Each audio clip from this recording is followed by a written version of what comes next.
सिर्फ लाल किला ही क्यों, फतेहपुर सीकरी और ताजमहल पर भी आपको दावा कर देना चाहिए।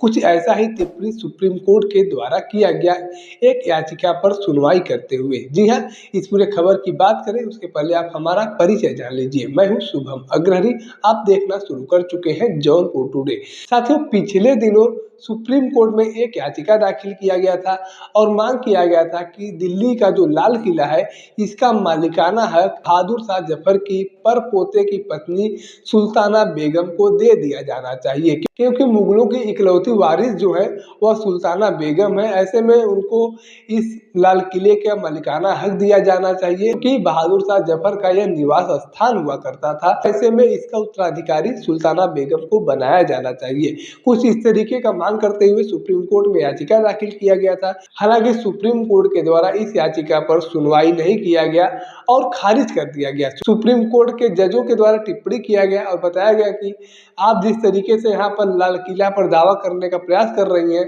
आपको फतेहपुर सीकरी और ताजमहल साथ ही साथ और भी ऐतिहासिक स्थल है उस पर भी दावा कर देना चाहिए। अगर इस तरीके से कोई किसी भी स्थान पर दावा कर देगा तो हर किसी को मालिकाना हक थोड़े न मिल जाएगा। अगर ऐसा ही रहा तो कोई भी उठकर किसी भी ऐतिहासिक धरोहर पर दावा कर देगा और उसको उत्तराधिकारी बना लिया जाएगा। हालांकि सुल्ताना बेगम के द्वारा इसके पहले हाई कोर्ट का भी रुख किया गया था और यह याचिका हाई कोर्ट में भी खारिज हो गया था। इसका चुनौती देते हुए उन्होंने सुप्रीम कोर्ट का रुख किया, लेकिन अब इस याचिका को सुप्रीम कोर्ट में भी खारिज कर दिया गया है। इस पर सुनवाई नहीं हुई है।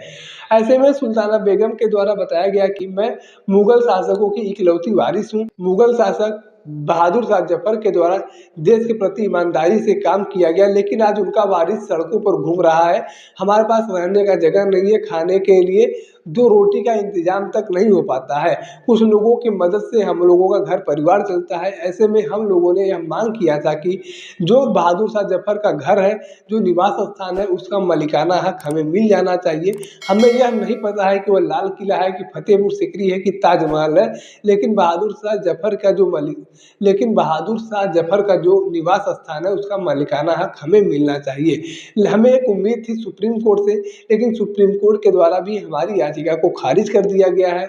ऐसे में अब हम पूरी तरह से बेउम्मीद हो गए हैं और कहीं न कहीं अब हमें और भी ज़्यादा कठिनाइयों का सामना करना पड़ेगा। घर परिवार को चलाने के लिए लोगों की मदद के आसरे हम लोग रहते हैं, थोड़ी बहुत पेंशन मिलती है और उसी पेंशन पे हम लोगों का घर परिवार चलता है। बहादुर शाह जफर जिन्होंने देश के लिए अपना सब कुछ कुर्बान कर दिया, उनके घर परिवार के लोग आज मारे फिर रहे हैं और जिन लोगों के द्वारा देश के साथ गद्दारी किया गया वह लोग ऐशो आराम की ज़िंदगी जी रहे हैं। ऐसे में अब हम लोगों को भी कहीं न कहीं कठिनाइयों का सामना करना पड़ेगा। एक उम्मीद सुप्रीम कोर्ट से था और वो उम्मीद अब टूट चुकी है।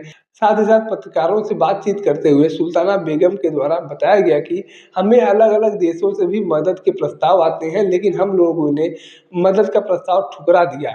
हमने हमेशा कहा कि हम अपने देश में रहेंगे, अपने देशवासियों के साथ रहेंगे और जो भी देश हमारी मदद करना चाहते हैं हम वहाँ पर नहीं जाएँगे।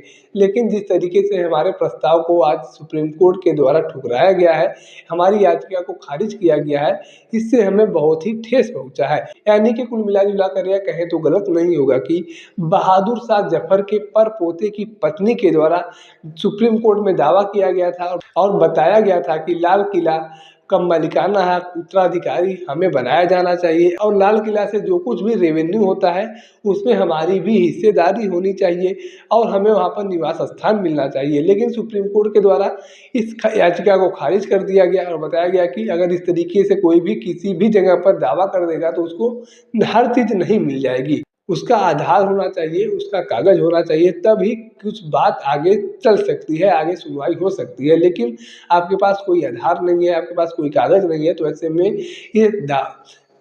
ऐसे में इस याचिका को खारिज कर दिया जाता है। बाकी अब आगे सुल्ताना बेगम के द्वारा क्या कुछ कदम उठाया जाता है यह देखना दिलचस्प होगा। बाकी इस पूरे घटनाक्रम को लेकर आपके पास कोई जानकारी है तो आप कमेंट बॉक्स में लिख सकते हैं। अगर आप वीडियो को फेसबुक पर देख रहे हैं तो पेज को फॉलो करें, यूट्यूब पर देख रहे हैं तो चैनल को सब्सक्राइब करना ना भूलें। साथ ही साथ आप हमारे पेज को, हमारे चैनल को इंस्टाग्राम और ट्विटर पर भी फॉलो कर सकते हैं। धन्यवाद।